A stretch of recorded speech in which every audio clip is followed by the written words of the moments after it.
welcome you to the Rock and Roll Hall of Fame. Ladies and gentlemen, John Mellencamp.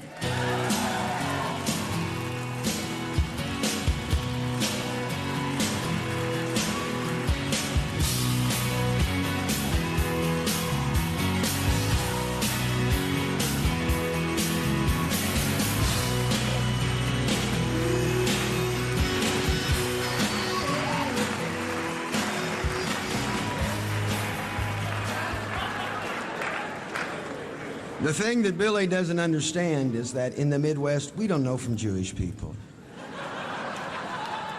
You know, they thought he was Italian.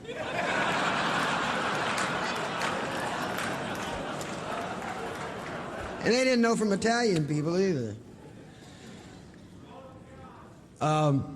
There's no doubt that anybody who's ever stood up here that to accept this award, nobody has put themselves behind the 8 ball more than I did.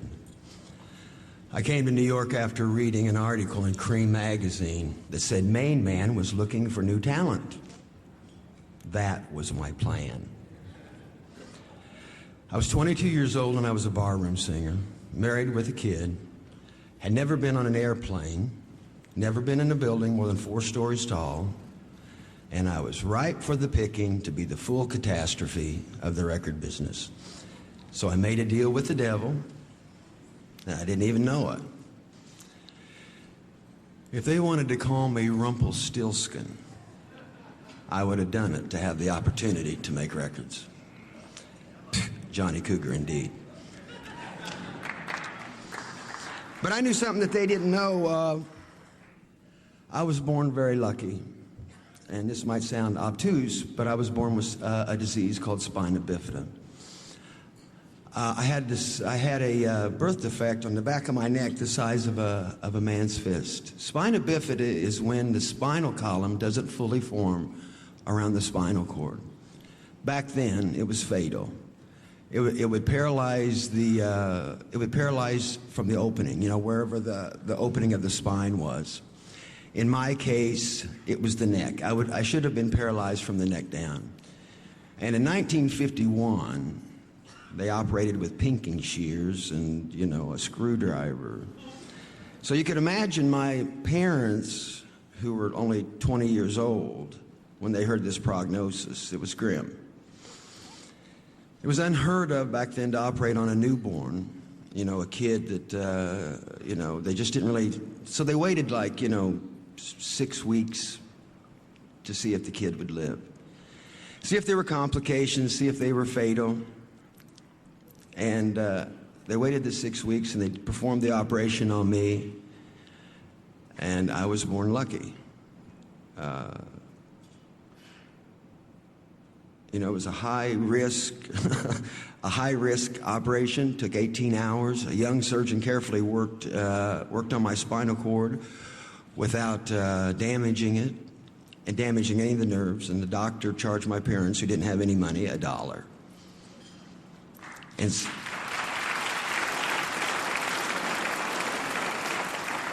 I called the guy up. His name is Dr. Heinberger. He's still alive. He's 92 years old now, and I talked to him before I came here to get all the details.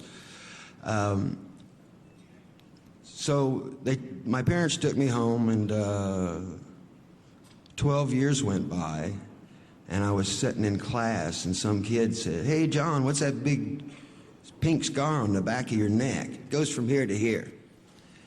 And I said, "What scar?" My parents had never even told me anything had ever happened to me.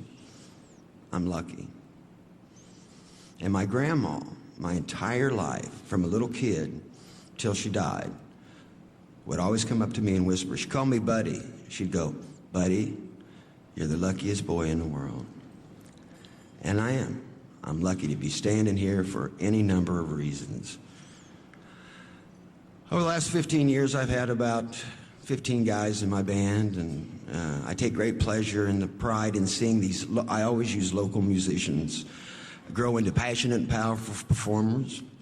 Their dedication and determination have shaped them into world-class musicians whose hard work and their performances, and they make it look effortless. I'm proud of their accomplishments, and I thank them for putting up with me all these years. I'd like to thank Miriam Sturm, who's been in the band 10 years. I'd like to thank Andy York, 14 years. Pat Peterson, 25 years. Toby Myers, 20 years. Kenny Aronoff, 20 years. And Mike Wanchek has been in the band with me for 32 years, and I'm just now getting used to him.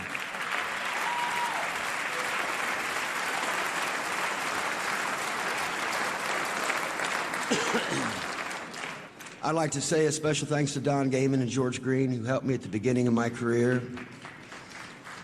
All the assistant engineers and engineers who put up with me in the recording studio, and all the guys on the crews that have been with me on the thousands and thousands of shows that I've done. And I was at Polygram for 25 years. I'd like to thank Dick Asher and Alon Levy for their support. I built my own recording studio in 1982. You gonna fall asleep, Alan? You all right down there? Okay. I'd like to thank the people at my recording studio, Belmont Mall, in particular a guy named Tim Elshner, who was also my college roommate. He's worked for me for 35 years.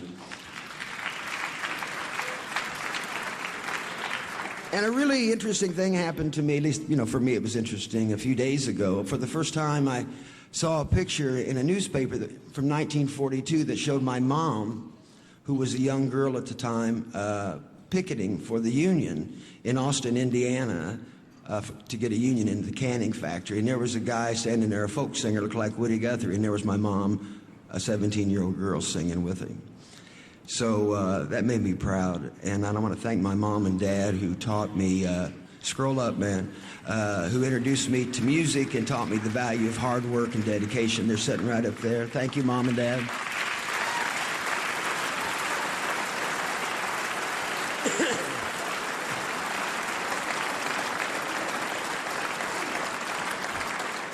I'd like to thank my grandparents who are no longer with me, Laura Mellencamp and Harry Mellencamp, who always supported me when nobody else gave a damn about me. So they were always on my side.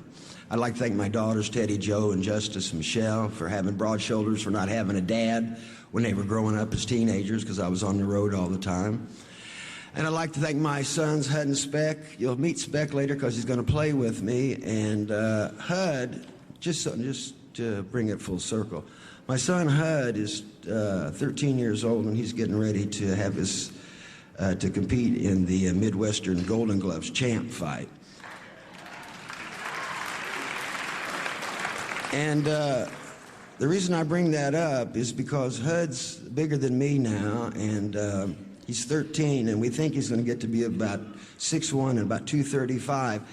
And in about 4 years, I'm going to be 60 years old, and I'm going to treat myself to bringing him back to New York to whip some asses to some people who I didn't get along with in the music business.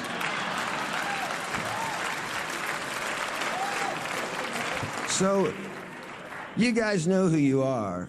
You know who. So if you're sitting in your office, if you still got an office, and you hear Hud's at the door, that's your ass.